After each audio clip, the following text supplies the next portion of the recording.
मला वाटतं की या संदर्भामध्ये आपण सर्वांनी पाठीमागच्या काळामध्ये स्पष्ट भूमिका घेतलेली आहे की वृक्षतोड होणार नाही याची काळजी आपण त्या ठिकाणी घेतली पाहिजे। अगदीच बोटावर मोजणारे बाबा 2 वृक्ष एखाद्या मोठ्या प्रकल्पाच्यासाठी महत्त्वाकांक्षी प्रकल्पाच्यासाठी ते काढण्याची आवश्यकता असेल तर त्या वृक्षांचं आपण रिप्लांटेशन पण करू शकतो। मला वाटतं की अशा पद्धतीने आपल्याला पुढे जावं लागेल। नमस्कार, मी वैभव घुगे, आपण पाहतात LS मराठी। हाताला 10 बोट आहेत, 1 2 3 4 5 6 7 8 9 10 हे बोट संपलेत।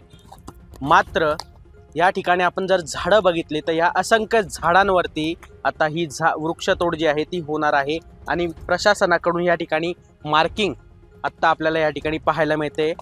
क्रॉसची फुली, जे झाड तुटणार आहे त्यावर ही क्रॉसची फुली करण्यात आलेली आहे आणि प्रत्येक एकूण एक झाडावर आत्ता या ठिकाणी ही क्रॉसची फुली आपल्याला पाहायला मिळत आहे आणि हे सगळे असंख्य झाडं हे तुटणार आहेत। नाशिकच्या तपोवन परिसरामध्ये असणारे हे सर्व झाडं साधुग्रामच्या नावाखाली, डेव्हलपमेंटच्या नावाखाली जे आहे ते आता तुटणार आहे। मोठ्या प्रमाणात वृक्षतोड ही आता नाशिकमध्ये जी आहे प्रशासनाकडून करण्यात येत आहेत। खरं तर हरित लवादामध्ये जे आहे याचा खरं तर फैसला जो आहे तो अद्यापही बाकी आहे आणि तो बाकी असताना सुद्धा या ठिकाणी प्रशासनाकडून वृक्षतोड जी आहे ती सुरू झाली आहे।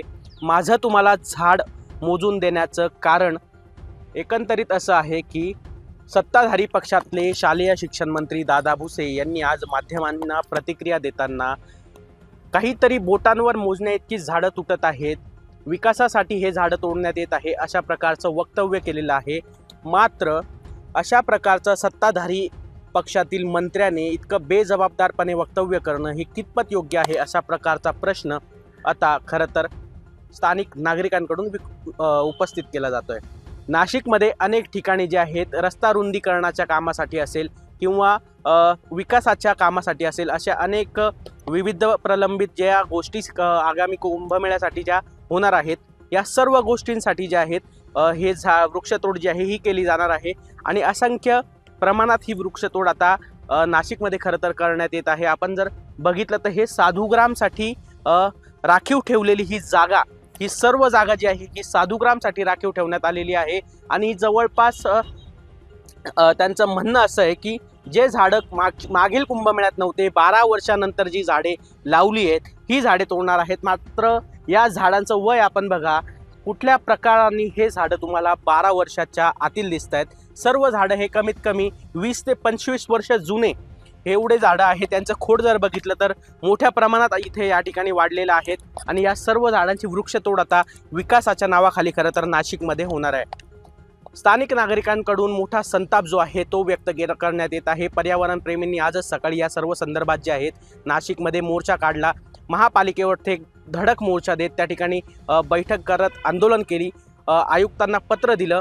मात्र या सर्वाचा आता काही फायदा होणार आहे का हे बघणं देखील महत्त्वाचं असणार आहे। मात्र सत्ताधारी पक्षातल्या एका मंत्र्याकडून अशा प्रकारचं वक्तव्य करणं कितपत योग्य आहे असा प्रश्न देखील आता स्थानिक नागरिक उपस्थित करत आहे। वैभव घुगे, LS मराठी, नाशिक।